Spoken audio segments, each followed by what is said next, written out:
Senator Basi Albert Akpan, in the motion, updated his colleagues on the political crisis presently rocking the Akwa Ibom State House of Assembly.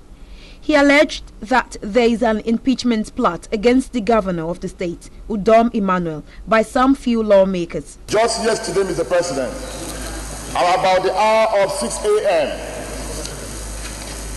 a contingent of over 100 mobile policemen led the 5 suspended members of the Akwa Ibom State House of Assembly into the premises and the chambers of the House of Assembly.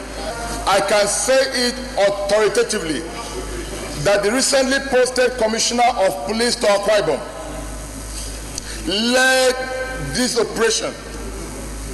In a counter motion, Senator Barau Jibrin, representing Kano North, opined that the Senate is giving too much attention to the Akwa Ibom political impasse at the detriment of their legislative activities. This the Senate's president tactically overruled. I think it's quite improper to continue to bring this matter to the floor of the Senate once this matter is before a court of law, and the committee has also been said by this very has been mandated to handle this matter. We are tired of this issue of Akwa Ibom. Yesterday it was Akwa Ibom, last week it was Akwa Ibom, today is Akwa Ibom.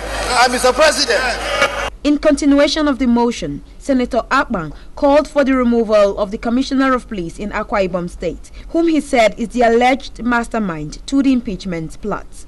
Just yesterday, Mr. President, the Akwa Ibom State House of Assembly moved a motion with a general consensus that the Commissioner of Police must vacate Akwa Ibom in 24 hours. We do not need the Commissioner of Police, Mr. President. Senate President then asked the Senate Committee on Police Affairs to wade into the matter and report back within 48 hours. Osawana Mei Bizugbe, ITV News, Abuja.